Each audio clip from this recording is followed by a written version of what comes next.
I'm so angry when I see people making these 4 simple mistakes in Deadlock. These might not seem like a big deal to you, but every small mistake add up, and you just end up making the game feel really hard for no reason. So without further ado, let's get on to the first one. Alright, so I know a lot of people came from FPS background, but this is not just a shooter. This is a shooter MOBA, and in MOBA, your eyes should be glued to the map like 50% of the time. Of course, say like when you're in a team fight, you shouldn't be looking at your minimap, right? But in every other case, especially when you're just like moving around, clearing jungle camps, or on the zipline, you should only be focusing on the minimap.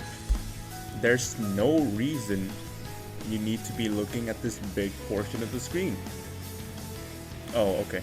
Anyways, my point is, people just don't look at their map and get caught. Look at this dude. He's so discombobulated. Like, I'm literally just sprinting at it. He doesn't have a single idea in the world, man. Yo, we switched to the fly cam for this shit. Production value is going crazy. Anyways, you can see the creeps are meeting in the middle here. And what a lot of people do, instead of looking to last hit and deny, they just walk up and hit the creeps for no reason. That's just pushed the wave to our side of the lane, making last hit and denies so much easier for us. Just look how far they had to step up here. And pay attention to my teammate's lash position. He's just ready to go on the bebop whenever he makes a mistake. And eventually he does. I land a sleep on him and he's gone. And we're about to get his teammate in a second here. I'm just gonna let the play out while I yap. You see, all that happened because they hit some creeps when they weren't supposed to. And that's wave management, right? What they're doing is pushing or shoving. And what we're doing is freezing. We're just hitting last hit and denies to keep the wave frozen just outside of our turret range. This way, they can't really pressure our turret, but they have to step up way out of position so we can run them down when they make a mistake.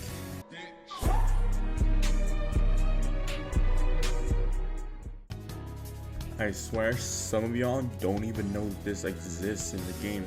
And of course, I'm talking about the teleporter. Teleporters are marked by these arrows in a box on the map. And when you're close to them, you can also see the sign that's a teleporter.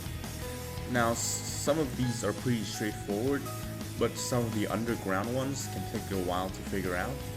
But if you find them once, you can pretty much find them pretty easily the next time. And I think it's just so criminal that people don't know about this. This is such a great way to traverse the map. You can use it to gank, clear jungle camp, defend lanes, just out-rotate your opponent because you know about this mechanic that they don't. And last but definitely not least, you never forget about these silly golden goobers. What you usually get from these are buffs such as max HP, spirit, weapon damage, cooldown reduction, or just straight up more souls. And usually 5 of these buffs are equal to one tier 1 item, which is 500 soul. Throughout the span of the game, they do add up.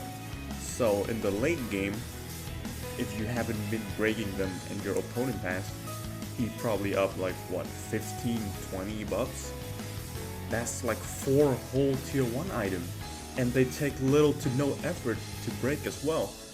Most of them are already next to jungle camp that you should be clearing anyways. And in my game, I'm seeing like all the time, people are running past 2 or 3 of these and not breaking them, or even worse, breaking them and not picking up the buff. So all in all, those are the most common mistakes I see people make all the time. I hope you enjoyed the video and maybe learned something. If so, a like and subscribe would be greatly appreciated. I am Daytona, and I'll see you next time.